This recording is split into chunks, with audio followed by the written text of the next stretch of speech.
Class 12th के प्यारे प्यारे बच्चों, welcome to your favourite channel of Guru Nanak Academy and Passion Tutorials में आप सभी का तहे दिल से स्वागत करता हूं। क्लास 12th की फिजिक्स में चल रही बहुत ही इंपॉर्टेंट यूनिट जिसका नाम है वेव ऑप्टिक्स। वेव ऑप्टिक्स का जो हिस्सा मैं ऑलरेडी आप लोगों को शुरू करा चुका हूं, उस हिस्से का नाम है डिफ्रैक्शन।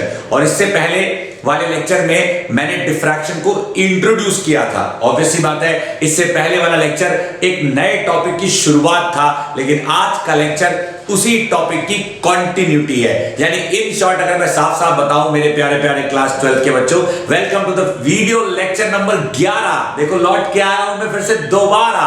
आज का video lecture number 11 introduction to diffraction का कंटिन्यूड हिस्सा है। मतलब आज मैं ये नहीं बताने वाला कि डिफ्रैक्शन क्या है, लेकिन आपको पता है मैं आदत से मजबूर हूं। मैं जब भी कुछ नया पढ़ाता हूं पुराना जरूर रिवाइज कराता हूं, क्योंकि एक तो मुझे बच्चों को चीजों को बार बार बताने में मजा आता है, प्लस कॉन्सेप्ट की क्लैरिटी आपको क्लियर कराने का एक मुझे जज्बा बना रहता है। तो इसी कोशिश में मैं पुरानी बातें भी रिपीट करता रहता हूं। तो कोशिश आज भी यही करूंगा कि आज आगे की बातों को बताने के साथ साथ पुरानी बातों को रिपीट करता रहूं। लेकिन फिर भी ये बहुत ज्यादा जरूरी है कि आज के वीडियो लेक्चर को डिटेल में समझने से पहले आपको वीडियो लेक्चर नंबर 10 बहुत ज्यादा डिटेल में समझ आना जरूरी है। तो अगर गलती से आप में से किसी ने भी अभी तक वीडियो लेक्चर नंबर 10 नहीं देखा है, तो इस वीडियो के डिस्क्रिप्शन में जाओ, वीडियो नंबर 10 के क्लिक करो लिंक को और उसके ज्ञान को अपने दिमाग में बैठाओ और फिर लौट के यहां पे आओ। हम शुरू कर चुके हैं लाइट की प्रॉपर्टी, जिसे हम कहते हैं डिफ्रैक्शन। और मैं पहले भी बता चुका हूं कि डिफ्रैक्शन लाइट के द्वारा शो किए जाने वाली एक ऐसी प्रॉपर्टी है जिसके तहत उसे जब किसी भी एक सीधी दिशा में ट्रैवल करने का मौका मिलता है, और while the light is allowed to travel in a straight line so that it is capable of showing the rectilinear propagation, but if it is stopped by an obstacle and if in that obstacle a small aperture is given to the light, then the light shows a property of flaring out, light shows a property of spreading out, light shows a property of bending even in those directions where it was obstructed। एक बच्चे ने कहा sir भाई ऐसा कैसे हो रहा है? देखो मैं आपको बताऊं, इससे पहले मैंने आपको इंटरफेरेंस पढ़ाया था। इंटरफेरेंस के अंदर भी हमने ये पढ़ा था कि लाइट वेव्स जब एक सोर्स को दो हिस्सों में स्प्लिट करने से, मैं रिपीट कर रहा हूं मेरी बात ध्यान से सुनना, इंटरफेरेंस में हमने पढ़ा था कि जब एक सिंगल सोर्स को स्प्लिट करके हम दो कोहेरेंट सोर्सेस ऑब्टेन करते हैं और उन दो कोहेरेंट सोर्सेस को आपस में सुपरइम्पोज करने का मौका मिलता है, तो हमें स्क्रीन पे bright pattern dark pattern, bright pattern dark pattern देखने को मिलता है। ये इंटरफेरेंस में हो रहा था। डिफ्रैक्शन में भी सुपरपोजिशन होता है, लेकिन डिफ्रैक्शन कॉज करने के लिए दो सोर्सेस काम नहीं आते, एक सिंगल सोर्स काम आता है। एक बच्चे ने पूछा सर यही तो मेरा डाउट है कि जब एक ही सोर्स है, जब सिंगल ही सोर्स है, तो वो किसके साथ इंटरफेयर कर रहा होगा? तो आपको मैं बता दूं कि सिंगल सोर्स किसी के साथ इंटरफेयर नहीं करता, रैदर सिंगल सोर्स के अनब्लॉक्ड हिस्से से एमर्ज होने वाली सेकेंडरी वेवलेट्स आपस में सुपरइम्पोज करती हैं। और ये बात मैं इससे पहले वाले वीडियो लेक्चर में बहुत अच्छे से समझा चुका हूं, आज फिर दोहरा दूंगा। तो डिफ्रैक्शन की एक्टिविटी, या मुझे कहना चाहिए कि जिस तरह से इंटरफेरेंस के फिनोमेना को यंग्स नाम के वैज्ञानिक ने डबल स्लिट एक्सपेरिमेंट से परफॉर्म किया था, ठीक उसी तरह डिफ्रैक्शन के फिनोमेना को हम डबल स्लिट से परफॉर्म नहीं करते। डिफ्रैक्शन का जो एक्सपेरिमेंटल सेटअप है वो सिंगल स्लिट से ही परफॉर्म किया जा सकता है। और आपको मैंने इससे पहले वाले वीडियो लेक्चर में ये बताया था कि डिफ्रैक्शन दो प्रकार का होता है जो हमें हमारे सिलेबस में देखने को मिलेगा और पढ़ने को मिलेगा। एक जिसे हम कहते हैं फ्रेनेल डिफ्रैक्शन, एक जिसे हम कहते हैं फ्रॉनहोफर्स डिफ्रैक्शन।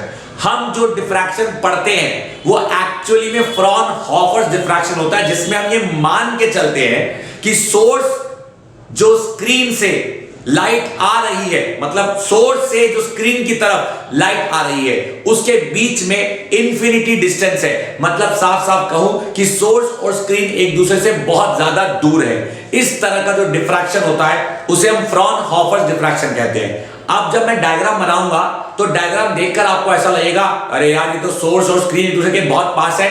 वो एक थ्योरेटिकल डायग्राम है। प्रैक्टिकली ये माना जाता है कि सोर्स से आने वाली जो लाइट रेज है वो पैरेलल आ रही है और वो पैरेलल आके स्लिट से टकराती है। और आप अच्छी तरह जानते हो कि जब लाइट रेज पैरेलल आती है तो वो कोई बहुत दूर से आती है। हमने जितने भी बचपन से रे डायग्राम पढ़े हैं उन सभी रे डायग्राम में एक चीज हमने बहुत अच्छे से पढ़ी है, that all the light rays that come parallel to the principal axis or parallel from source, in those cases it is always considered that the source is much far away। तभी तो आपने देखा होगा कि कॉनकेव मिरर में या convex lens में सूरज की रोशनी जब जब पैरेलल आ रही थी तब वो फोकल प्लेन में फोकस के पॉइंट पे कन्वर्ज कर रही थी।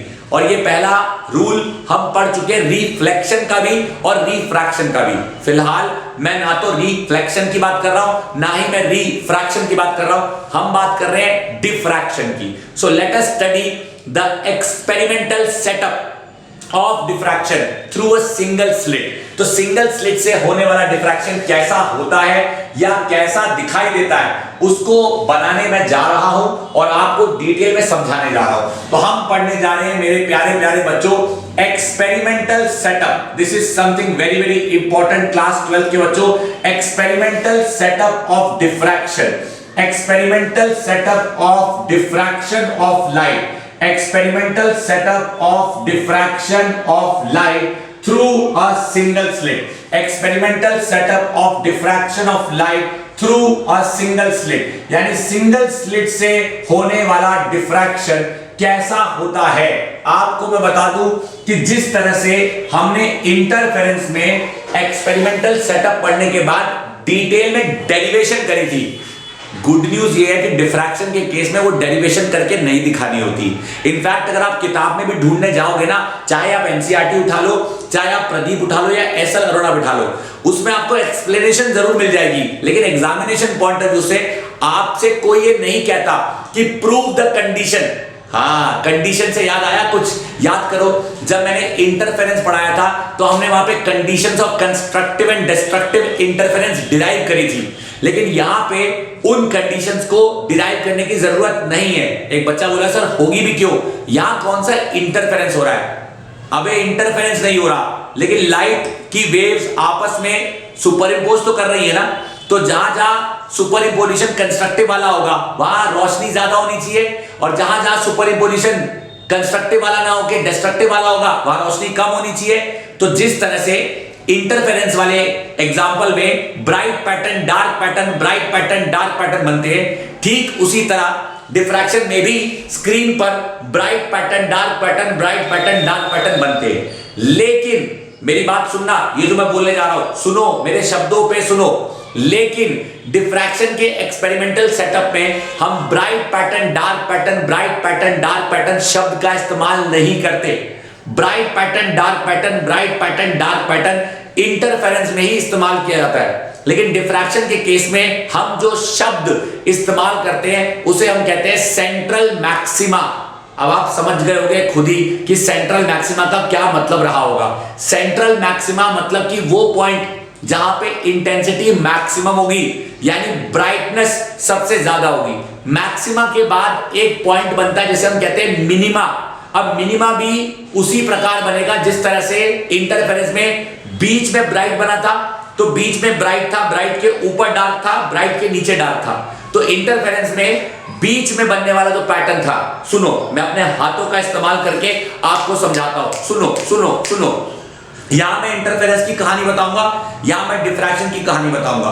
अभी जो बता रहा हूं वो इसलिए पहले बता रहा हूं कि जब बोर्ड पे ये चीजें समझाऊं तो जल्दी समझ आ जाए और चीजों का इंटरप्रिटेशन और अच्छा हो जाए।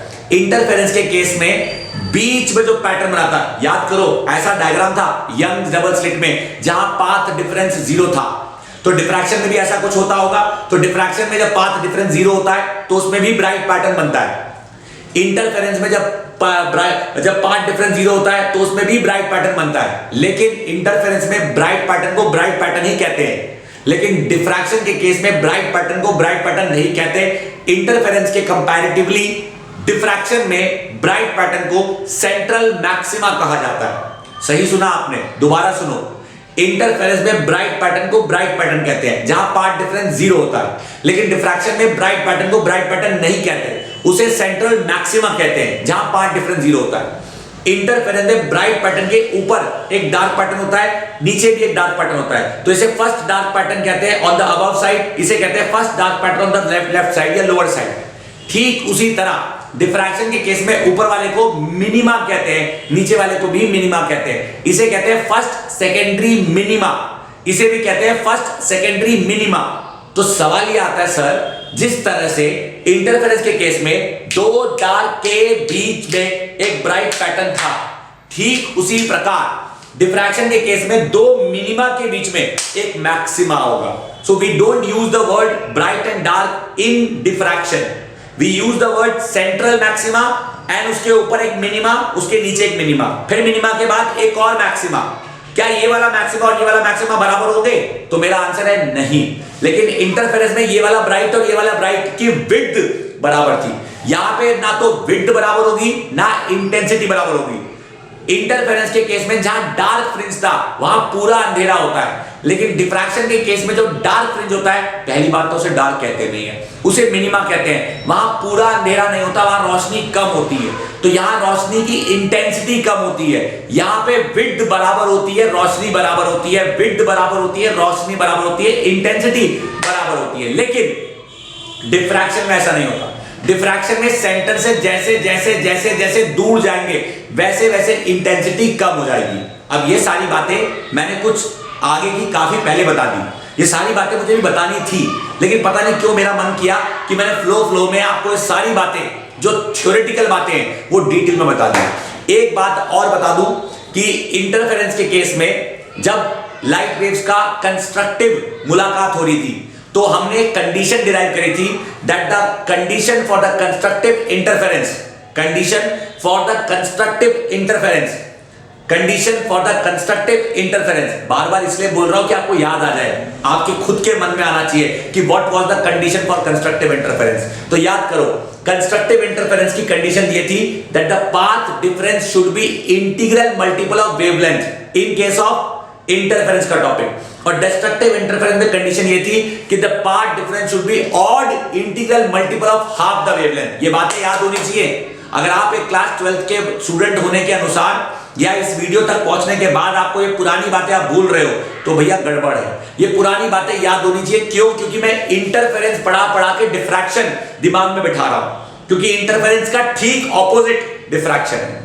तो इंटरफेरेंस में पाथ डिफरेंस जब इंटीग्रल मल्टीपल ऑफ वेवलेंथ होता है तब ब्राइट पैटर्न बनता है, लेकिन डिफ्रैक्शन में जब path difference integral multiple of wavelength होता है तब ब्राइट पैटर्न नहीं, तब डार्क पैटर्न बनता है। लेकिन सर अभी तो आपने कहा कि डिफ्रैक्शन में डार्क पैटर्न को डार्क पैटर्न नहीं बोलते। अच्छा कोई बात नहीं, डार्क पैटर्न को डार्क पैटर्न नहीं बोलते तो कम से कम मिनिमा तो बोलते हैं। तो मैं बोल सकता हूं कि भैया डिफ्रैक्शन के केस में मिनिमा बनता है, डिफ्रैक्शन के केस में मिनिमा बनता है। तो यहां पे मिनिमा की condition is integral multiple of wavelength, यहां पे ब्राइट पैटर्न की condition is integral multiple of wavelength. What?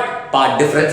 तो इंटरफेरेंस में path difference integral multiple of wavelength था, लेकिन डिफ्रैक्शन में पाथ डिफरेंस जब इंटीग्रल मल्टीपल ऑफ वेवलेंथ होता है तब वो डिफ्रैक्शन के केस में इंटेंसिटी मिनिमा वाली होती है, मिनिमा वाली होती है, लेकिन यहां पे मैक्सिमा वाली होती है, मैक्सिमा वाली होती है। बोलो ये बातें समझ आ रही है? ये बातें समझ आ रही हैं? अरे अभी तक मैंने किया क्या है, अभी तक मैंने बताया क्या है, अभी तक मैंने एक्सप्लेन किए जाने वाले टॉपिक को आगे बढ़ाने से पहले बेसिक कॉन्सेप्ट, बेसिक जड़ आपके लिए मैंने क्रिएट कर दी है मेरे प्यारे प्यारे क्लास 12 के बच्चों।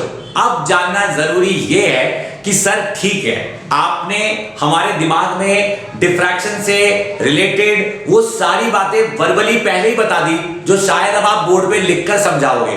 तो चलो सीधा सीधा बात करते हैं कि भैया एक सिंगल सोर्स से आने वाली लाइट के रास्ते में जब पैदा की जाती है बाधा या लेकर आई जाती है बाधा, तो कैसे हो जाता है पूरा उसका वो इरादा, कौन सा इरादा? उन इलाकों में पहुंचने का जहां पे नहीं पहुंचने दिया जा रहा था उस लाइट को। मतलब आप पढ़ चुके हो डिफ्रैक्शन क्या है, आओ जाने सेटअप कैसे होता है। तो डिफ्रैक्शन के सेटअप में हम एक सिंगल सोर्स लेते हैं, लेट अस से this is a source of light, और इस सोर्स ऑफ लाइट से के सामने हमने कॉन्वेक्स लेंस रख दिया। मेरे प्यारे प्यारे बच्चों, एक कॉन्वेक्स लेंस रख दिया और ये लाइट आई सीधा और ये लाइट आई सीधा। तो light that is coming from focus tends to go parallel to the principal axis, ये पैरेलल जा रही है और इसके रास्ते में ये एक स्लिट है। तो मान लीजिए स्लिट की ओपनिंग है। अभी आपको ये डायग्राम बहुत बड़ा दिख रहा है क्योंकि मैं आपको काफी बड़ा करके दिखा रहा हूं, अदरवाइज स्लिट का साइज बहुत छोटा रहता है, अदरवाइज स्लिट का साइज बहुत छोटा रहता है। तो this is the slit, this is the slit, this is the slit. मेरे प्यारे प्यारे बच्चों, दिस इज द स्लिट। तो ये हमारा पहला लेंस है, ये हमारा पहला लेंस है L1 और ये है हमारा सोर्स। सोर्स से आने वाली जो लाइट है उस लाइट को भी स्लिट पे आने का मौका दिया जा रहा है और यहां से लेके यहां तक जो डिस्टेंस है उसे मैं कहूंगा स्लिट की विड्थ। मेरे प्यारे प्यारे क्लास 12 के बच्चों, स्लिट की विड्थ का सिंबल मैंने ए यूज किया है, तो स्लिट की विड्थ इज ए। अब होगा क्या? अब नोटिस करो, सुनना ध्यान से, ये वो हिस्सा है जो अनब्लॉक्ड है। अगर ये अनब्लॉक्ड है तो as per rectilinear propagation, rectilinear propagation के चलते इस हिस्सा आगे जाएगा, ये भी आगे जाएगा, ये भी आगे जाएगा। अगर हम चाहते हैं कि ये कहीं मुलाकात करे तो हमें इसके रास्ते में एक लेंस ला के रखना पड़ेगा। हमने इसके रास्ते में एक लेंस ला के रख दिया और ये लाइट इस लेंस के फोकल प्लेन में, इस लेंस के फोकल प्लेन में जाकर कहीं मीट कर गई। मेरे प्यारे प्यारे क्लास 12 के बच्चों, देखो साफ साफ दिख रहा है कि सिंगल स्लिट से सीधी आने वाली लाइट की मुलाकात यहां हो गई, लेकिन डिफ्रैक्शन में वो लाइट सिर्फ सीधा नहीं आती, वो बेंड भी करती है।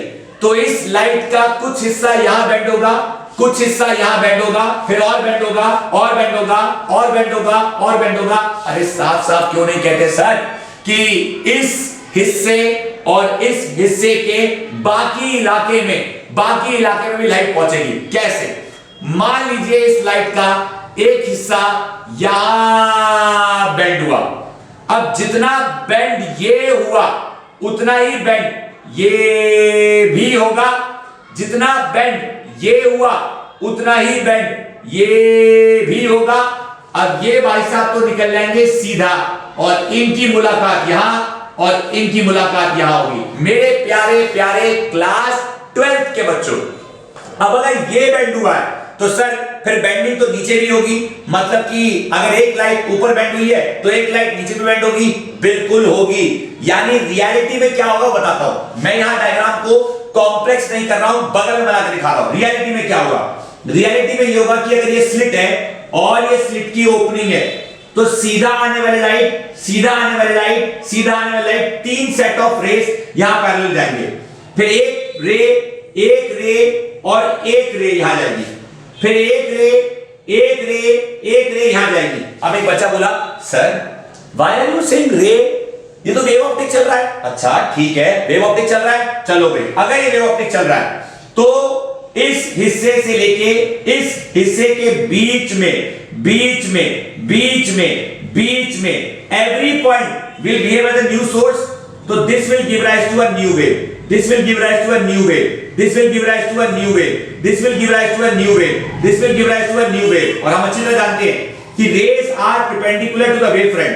जिस तरह से यहाँ पे एक corresponding point है वैसे यहाँ पे भी एक corresponding point होगा, this will give rise to a new wave। Now look at this, don't you see both the waves interfering with each other? क्या आपको ये आपस में इंटरफेयर करती नजर नहीं आ रही? जब ये आपस में इंटरफेयर करेगी तो भैया इसकी मुलाकात कहीं यहां पर, इसकी मुलाकात कहीं यहां पर और इसकी मुलाकात कहीं यहां पर with the help of a convex lens, जो कि मैंने यहां बना दिया और ये बना के दिखा दिया। मैंने इसको ऐसा यहां नहीं बनाया क्योंकि मुझे यहां भी बहुत कुछ करना है, कहीं आप कंफ्यूज ना हो जाओ, इसलिए अपने दिमाग में एक बात बैठा लो कि जब लाइट अगर ऊपर बेंड करेगी तो नीचे भी बेंड करेगी, जितना ऊपर बेंड करेगी उतना ही नीचे बेंड करेगी, फिर और बेंड करेगी, फिर और बेंड करेगी, but all the set of light rays जो पैरेलल है वो यहां मीट करेंगी, all the set of light rays जो यहां जा रही है वो यहां मीट करेंगी, all the set of light rays जो यहां जाएंगी वो यहां मीट करेंगी। ऐसे करते करते हमें हर एक पॉइंट पे लाइट रेज की मुलाकात मिलेगी, हर एक पॉइंट पे हमें लाइट रेज की मुलाकात मिलेगी। तो जहां जहां मुलाकात हुई है वहां वहां रोशनी अच्छी, जहां जहां मुलाकात नहीं हुई है हम ये नहीं कहते कि वहां रोशनी अच्छी नहीं, हम ये कहते हैं कि वहां भी रोशनी लेकिन पहले के मुकाबले कम रोशनी। तो अगर ये हमारा सेंट्रल मैक्सिमा है मेरे प्यारे प्यारे बच्चों, अगर ये सेंट्रल मैक्सिमा है तो ये फर्स्ट सेंट्रल मैक्सिमा है, तो इसे हम कहते हैं first secondary maxima, first secondary maxima. लेकिन इसके बीच में होगा फर्स्ट सेकेंडरी मिनिमा, यहां होगा फर्स्ट सेकेंडरी मिनिमा, फिर यहां पे होगा आपका सेकेंड सेकेंडरी मिनिमा, यहां होगा आपका, यहां मुझे कहना चाहिए सॉरी, इसको सेकेंड नहीं कहूंगा, इसे भी मैं ये बोलूंगा first secondary minima on both the sides, यहां भी फर्स्ट सेकेंडरी मिनिमा होगा और यहां पे हमारा होगा आपका first secondary maxima, first secondary maxima. मतलब the patterns will be formed equally on both the sides. मतलब कि अगर ये सेंट्रल मैक्सिमा है तो सेंट्रल मैक्सिमा, मेरी बात बहुत ध्यान से सुनेंगे, मैं यहां पे एक लाइन ड्रॉ करता हूं अगर मैं, तो सेंट्रल मैक्सिमा अगर यहां पे है तो मेरे प्यारे प्यारे बच्चों ये सेंट्रल मैक्सिमा, फिर सेकेंडरी मैक्सिमा और फिर ये इस तरह से एक इंटेंसिटी पैटर्न बनता है जो आपको बाद में जरूर समझ आएगा। अभी हो सकता है कि कंफ्यूजन हो रही हो लेकिन आपको ये भी क्लियर हो जाएगा मेरे प्यारे प्यारे क्लास 12th के बच्चों। यानी सेंट्रल मैक्सिमा यहां भी फैला, सेंट्रल मैक्सिमा यहां भी फैला, तो ये रोशनी की बौछार और यहां पे अंधेरा आया, तो फर्स्ट सेकेंडरी मिनिमा और फर्स्ट सेकेंडरी मिनिमा के बीच में सेंट्रल मैक्सिमा आया, फिर उसके बाद फर्स्ट सेकेंडरी मैक्सिमा आया, फिर उसके बाद फर्स्ट सेकेंडरी मैक्सिमा आया। इस तरह से पैटर्न बनता है, इस तरह से एक पूरा का पूरा पैटर्न बनता है स्क्रीन पे जो कि डिफ्रैक्शन पैटर्न कहलाता है। अब इस चीज को मैं ऐसे भी बना सकता था, अगर मैं ऐसे बनाता तो ये देखो, ये इंटेंसिटी मैक्सिमम, फिर ये इंटेंसिटी मिनिमम, फिर ये intensity minimum and so on, फिर ये intensity minimum and intensity minimum. ये जो मैंने ग्राफ बनाया है मेरे प्यारे प्यारे क्लास 12 के बच्चों, ये जो मैंने ग्राफ बनाया है इसे हम कहते हैं इंटेंसिटी पैटर्न। मेरे प्यारे प्यारे बच्चों सुनना ध्यान से, इसे हम कहते हैं intensity pattern of diffraction, intensity pattern of diffraction. जहां पे बीच वाले पॉइंट को हम कहते हैं जीरो, तो इसे हम कहते हैं प्लस लैम्डा और इसे हम कहते हैं माइनस लैम्डा। क्यों कहते हैं अभी समझ आ जाएगा, अभी समझ आ जाएगा, सब समझ आएगा, सब समझ आएगा। इसे हम कहते हैं 2 लैम्डा, इसे हम कहते हैं 3 लैम्डा।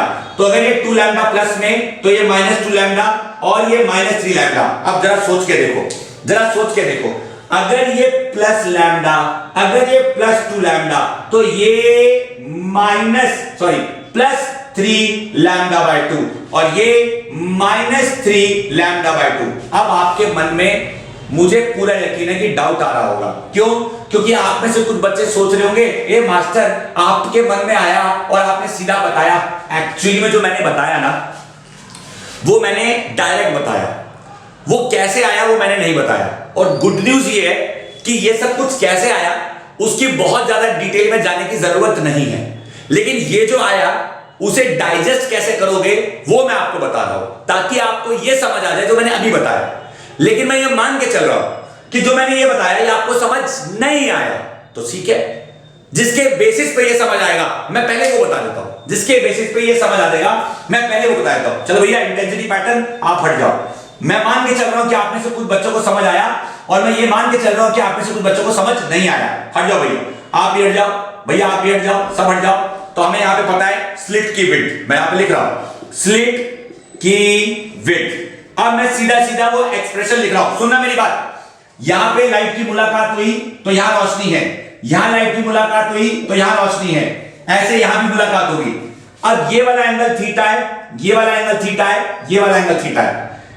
ये जो लाइट वेव्स थी ये वाली इन तीनों को ज्वाइन करने वाला ये एक परपेंडिकुलर मैं बना सकता हूं, यहां पे ये परपेंडिकुलर है, हालांकि ये स्लिट की विड्थ के बराबर है, लेकिन मैं एक लाइन ड्रॉ कर रहा हूं। अब ये यहां गई, ये यहां गई, ये यहां गई।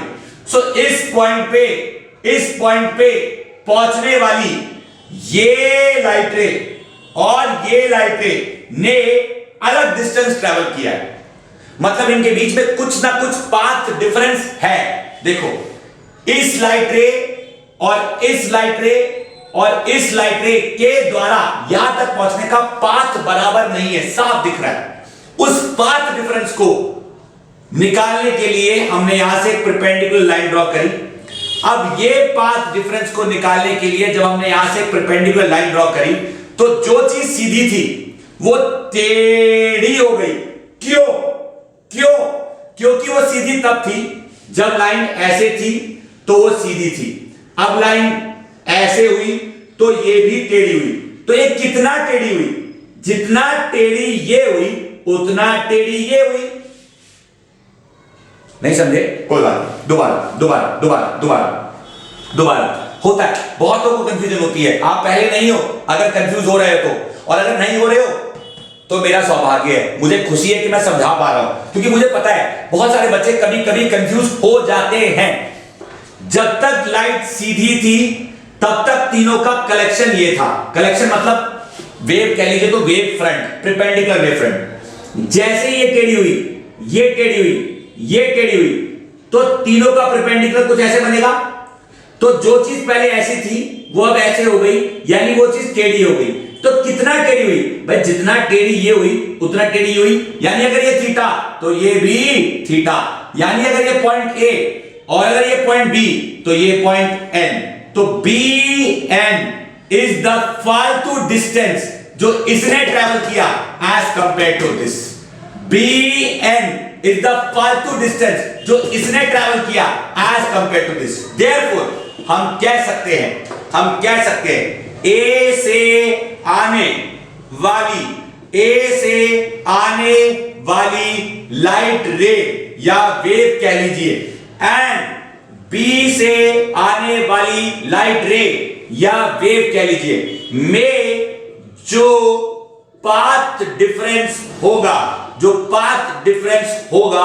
दैट विल बी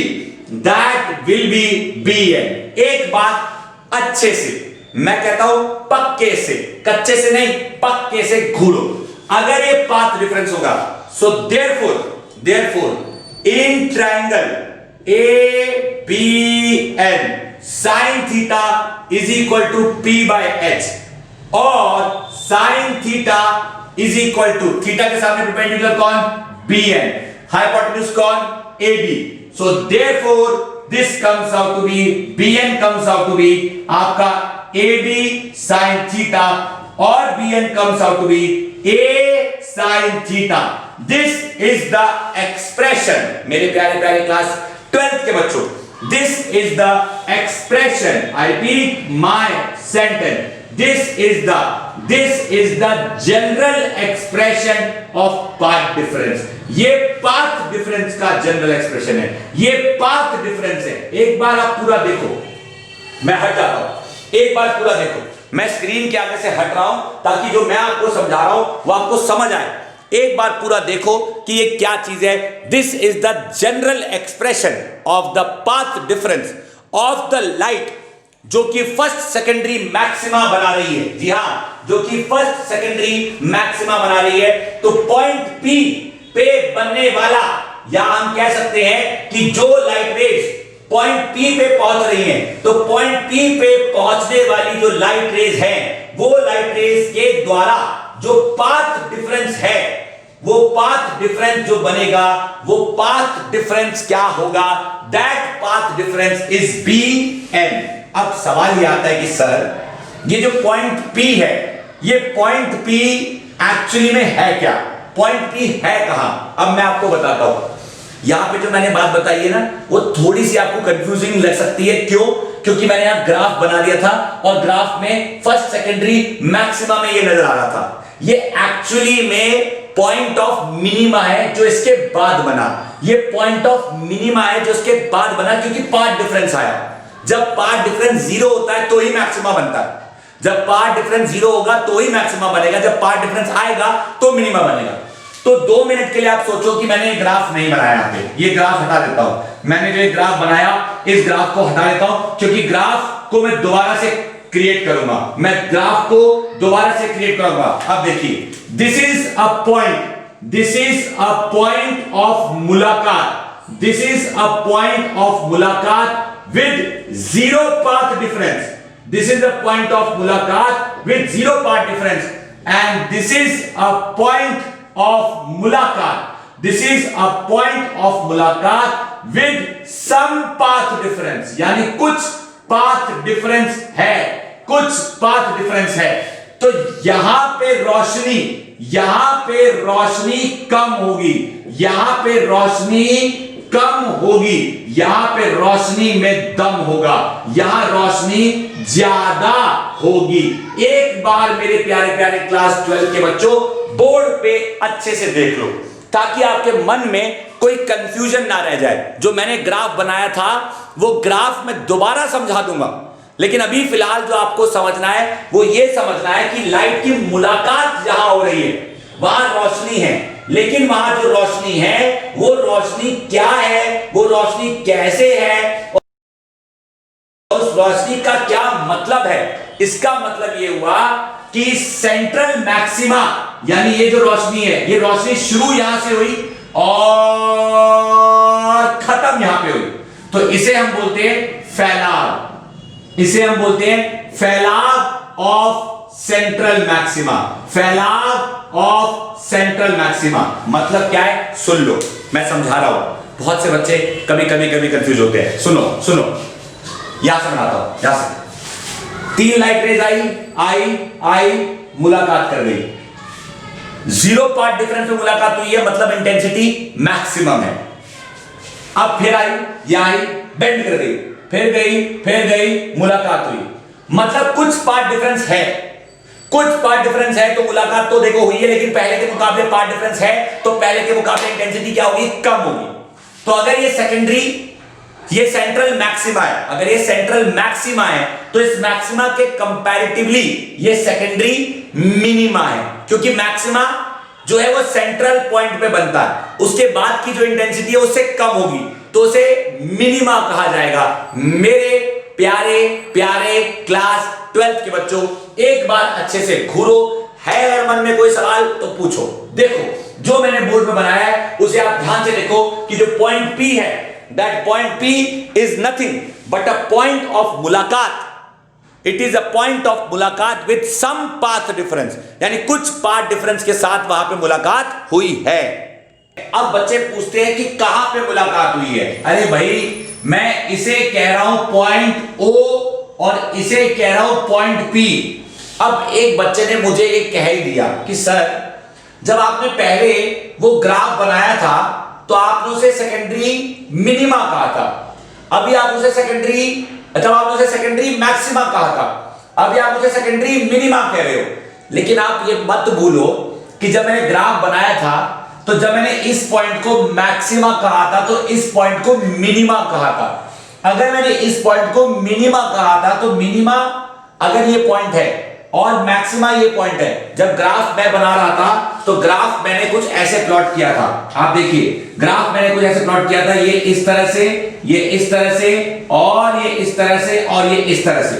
तो ये मैक्सिमा, ये मिनिमा, ये मैक्सिमा, ये मिनिमा, ये मैक्सिमा, ये सेंट्रल मैक्सिमा, ये फर्स्ट सेकेंडरी मैक्सिमा, ये सेकंड सेकेंडरी मैक्सिमा, ये सेंट्रल मैक्सिमा, ये फर्स्ट सेकेंडरी मैक्सिमा, ये सेकंड सेकेंडरी मैक्सिमा।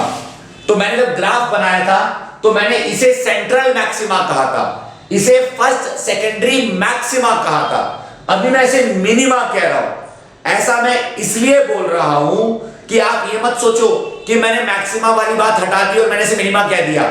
मैं ऐसा इसलिए कह रहा हूं कि जरूरी नहीं है कि यही 2 पॉइंट जो मैं दिखा रहा हूं वही बन रहे हैं, बन तो बहुत सारे रहे हैं। भाई एक बात बताओ, ये इस थीटा पे यहां मुलाकात हुई है, क्या इससे कम थीटा पे कोई मुलाकात नहीं हुई होगी? क्या इससे ज्यादा थीटा पे कोई मुलाकात नहीं होगी? क्या इसके बाद कोई मुलाकात नहीं होगी? तो मुलाकातें तो बहुत सारी हैं। तो हर पॉइंट ऑफ मुलाकात ही एक पैटर्न है। जिस जिस पॉइंट पे मुलाकात हो रही है वहां वहां पैटर्न बन रहा है। तो सर वहां पैटर्न रोशनी का बनेगा या अंधेरे का बनेगा? वहां रोशनी ज्यादा होगी, वहां रोशनी कम होगी, वो किस बात पे डिपेंड करेगा? आपको यही समझना है। मेरी बात सुन लो ध्यान से। डिफ्रैक्शन के पैटर्न में आपको जो मैं बात बता रहा हूं उस बात को सुनकर कंफ्यूज मत हो। बहुत सिंपल सा फंडा है कि लाइट आई, बेंड करके कुछ मुलाकात यहां हुई, बेंड करके कुछ मुलाकात यहां हुई, बेंड करके कुछ मुलाकात यहां हुई, बेंड करके कुछ मुलाकात यहां हुई।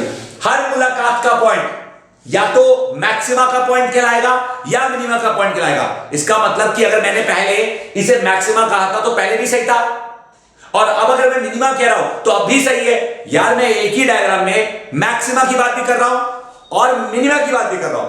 पहले मैक्सिमा की बात कर चुका हूं, अब मैक्सिमा की बात करने की बजाय मिनिमा की बात कर रहा हूं, क्योंकि मिनिमा की बात साफ साफ नजर भी आ रही है। मैक्सिमा की बात इसलिए नजर नहीं आ रही क्योंकि मैक्सिमा की कंडीशन मिनिमा की कंडीशन से अलग है। जो डायग्राम मैंने बनाया है उस डायग्राम में मैंने एक सेंट्रल मैक्सिमा दिखाया और इस पॉइंट को मैंने पहले सेकेंडरी मैक्सिमा कहा था, लेकिन अब मैं इस पॉइंट को पहला सेकेंडरी मिनिमा कह रहा हूं। इसका मतलब मैक्सिमा भी कहीं ना कहीं आएगा। ऑब्वियसली बात है, मैक्सिमा पे भी मुलाकात होगी, मिनिमा पे भी मुलाकात होगी। तो भाई अगर मैक्सिमा पे भी मुलाकात होगी और मिनिमा पे भी मुलाकात होगी तो हमें कैसे पता चलेगा कि मैक्सिमा या मिनिमा है? बहुत सिंपल है, मैक्सिमा की इंटेंसिटी ज्यादा होगी, मिनिमा की इंटेंसिटी कम होगी। यह मत सोचना कि मिनिमा पे अंधेरा होगा, मत सोचना। मैक्सिमा पे रोशनी मैक्सिमम होगी। तो ये लाइट ऐसे ट्रैवल करी, ये लाइट ऐसे ट्रैवल करी और यहां पहुंची और यहां पहुंची, तो यहां से निकलने वाली रोशनी और यहां पहुंचने वाली रोशनी, यहां से निकलने वाली रोशनी और यहां पहुंचने वाली रोशनी में पाथ डिफरेंस 0 था, इसलिए इंटेंसिटी मैक्सिमम थी। तो इसे कहा गया पॉइंट ऑफ मुलाकात विद 0 पॉइंट डिफरेंस। लेकिन पॉइंट पी पे पहुंचने वाली रोशनी में कुछ तो पाथ डिफरेंस रहा होगा और उस पाथ डिफरेंस की वजह से रोशनी या तो ज्यादा होगी या रोशनी कम होगी। मतलब साफ साफ कहो ना सर, कंडीशन क्या है ये बताओ, व्हाट इज द कंडीशन? तो कंडीशन से पहले हमें पता होना चाहिए what is the path difference. Path difference comes out to be a sin theta. अब ये पाथ डिफरेंस अगर a sin थीटा आया यानी कि ये वाला, तो ये पाथ डिफरेंस क्या हो सकता है उसकी मैं कंडीशन बताने जा रहा हूं, डिराइव नहीं कराने जा रहा। प्लीज एक बार देखो मेरे प्यारे प्यारे क्लास 12 के बच्चों, मैं डिराइव नहीं कराने जा रहा। तो जो मैंने ये डायग्राम बनाया है, इस डायग्राम को मैं यहां पे मिटा रहा हूं और डायग्राम मिटा के सीधा, मेरी बात ध्यान से सुनना, सीधा एक बात बता रहा हूं जो आपको लिखकर समझ आ जाएगी। जो मैं यहां पे लिखूंगा वो आपको समझ आ जाएगा, सुनेंगे ध्यान से। डिफ्रैक्शन में सीधी आने वाली लाइट रेस, सीधी आने वाली लाइट रेस के अनब्लॉक्ड पोर्शन से secondary wavelets arise and they even reach those areas where the light was blocked। यानी वो उन रास्तों में भी पहुंच जाती है जिन रास्तों में लाइट ब्लॉक थी। and it even reach those areas where the light was blocked on account of superposition। या फिर हम लिख सकते हैं there it reaches where the light was blocked and on account of superposition the pattern are obtained। the pattern are obtained similar to interference. The patterns are obtained similar to interference but with decreasing intensity. यानी diffraction के case में intensity लगातार घटती है, diffraction के case में intensity लगातार घटती है but with decreasing intensity. These patterns are not called as bright and dark pattern. इन्हें ब्राइट एंड डार्क पैटर्न नहीं कहा जाता, ब्राइट एंड डार्क पैटर्न नहीं कहा जाता, बट आर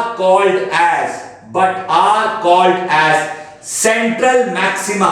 सेंट्रल मैक्सिमा एक ही होता है, are called as central maxima, या फिर मैं कहूं सेकेंडरी मैक्सिमा, और आई शुड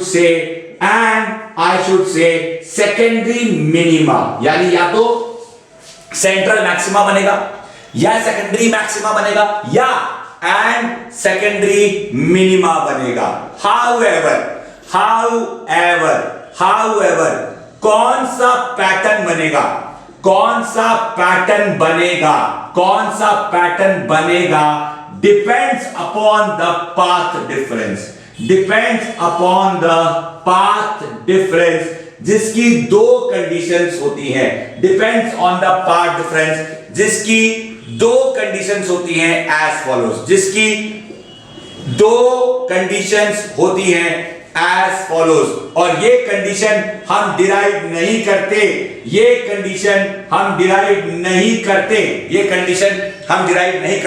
तो मेरी बात ध्यान से सुनना. सबसे पहले मैंने लिखा for central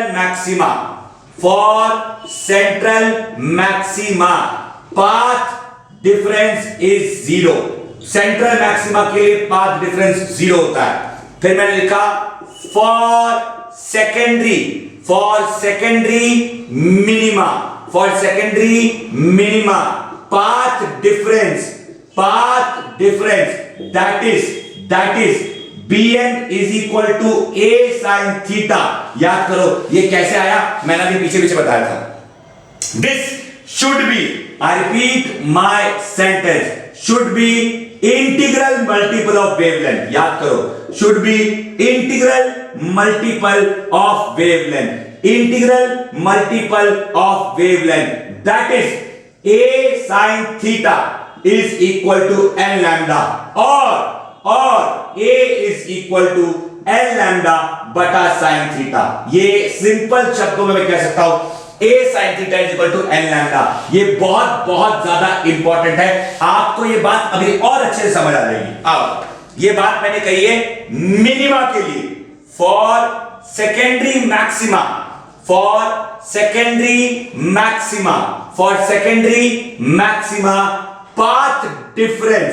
path difference is Bn, which is equal to a sin theta is equal to 2n plus 1 lambda by 2. मेरे प्यारे क्लास 12 के बच्चों, एक बार मैं कहता हूं अच्छे से घूरो, मैं कहता हूं एक बार अच्छे से देखो कि जो मैं ये बात बता रहा हूं ये बात कितनी इंपॉर्टेंट है. अब सुनो, ये जो मैंने थीटा मेंशन किया है ना, एक्चुअली में ये सिर्फ थीटा नहीं होना चाहिए, ये एक्चुअली में थीटा 1, थीटा 2, थीटा 3 होना चाहिए. क्यों? क्योंकि जो लाइट सीधी आ रही थी,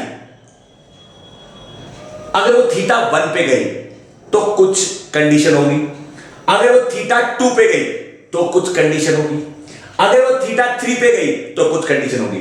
तो थीटा 1, थीटा 2, थीटा 3, ऐसे ही थीटा 1, थीटा 2, थीटा 3. मतलब साफ कहो सर कि लाइट के स्लिट से बाहर निकलने के बाद हर एक एंगल जिस पे वो बेंड करेगी वो एंगल सेम हो, ये जरूरी नहीं.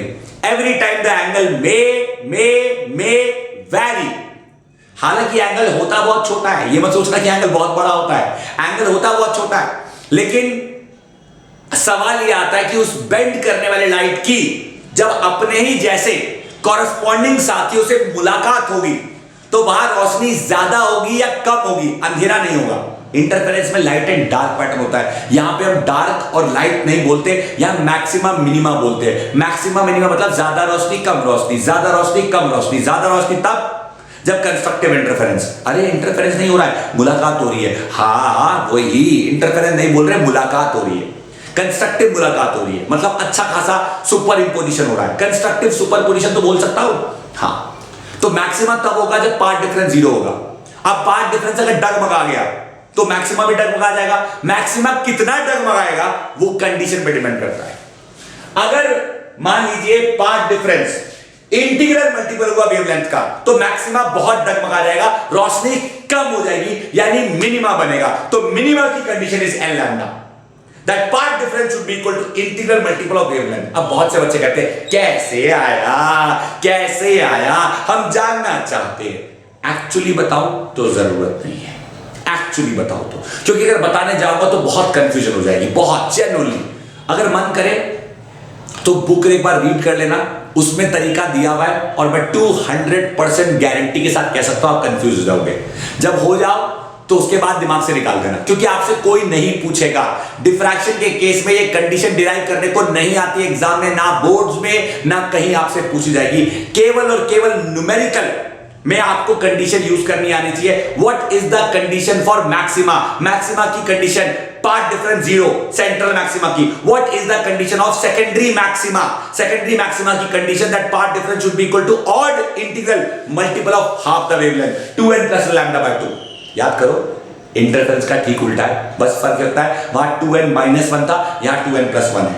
वहां डिस्ट्रक्टिव में जो कंडीशन थी वो कंडीशन या कंस्ट्रक्टिव में है, वहां कंस्ट्रक्टिव में जो कंडीशन थी वो कंडीशन या डिस्ट्रक्टिव में है। यानी यहां मिनिमम में part difference should B integral multiple of wavelength और मैक्सिमम में part difference should be odd integral multiple of wavelength. और इस चीज को इंटेंसिटी पैटर्न बना के साबित करता हूं। आओ इस चीज को इंटेंसिटी पैटर्न बना के साबित करता हूं। यह चीज बहुत इंपॉर्टेंट है। अगर बोर्ड पे लिखी हुई है सारी बात आप लोगों ने अपने दिमाग में बिठा ली है, मेरे प्यारे प्यारे क्लास 12th के बच्चों, तो समझो आपको बहुत कुछ अच्छे से समझ आ जाएगा। तो चलिए मैं इसे मिटा देता हूं।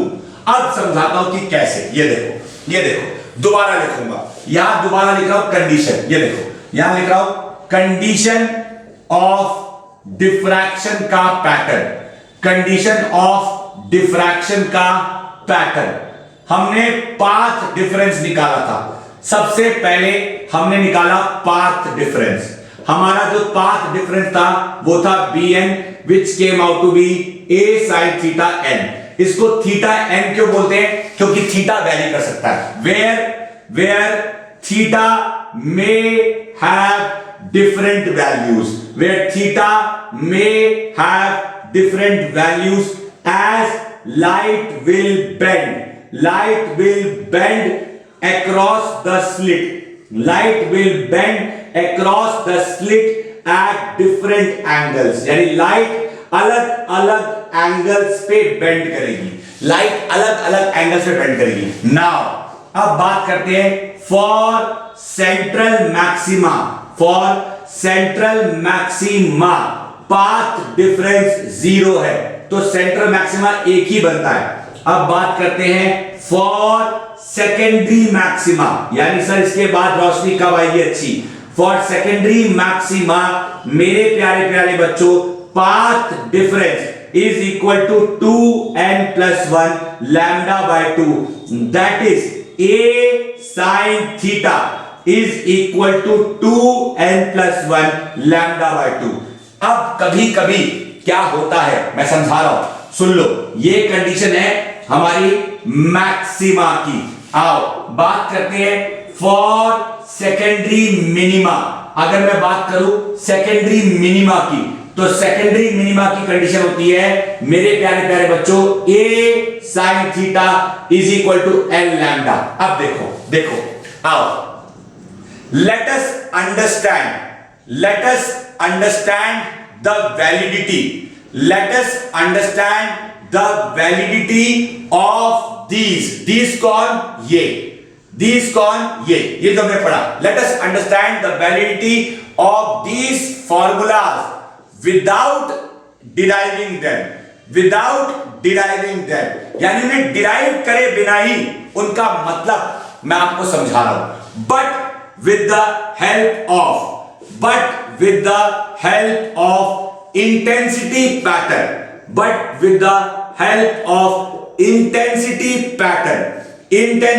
पैटर्न ऑफ डिफ्रैक्शन का जो इंटेंसिटी पैटर्न हमें मिलता है वो कुछ इस प्रकार मिलता है।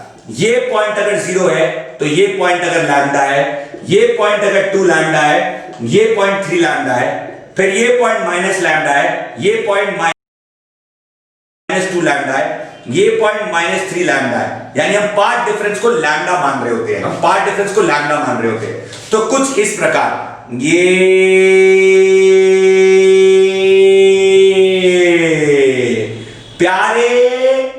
प्यारे बच्चों, सुनिए ध्यान से, बहुत इंपॉर्टेंट बात है जो मैं आपको बता रहा हूं, बहुत ज्यादा इंपॉर्टेंट बात है, बहुत ज्यादा।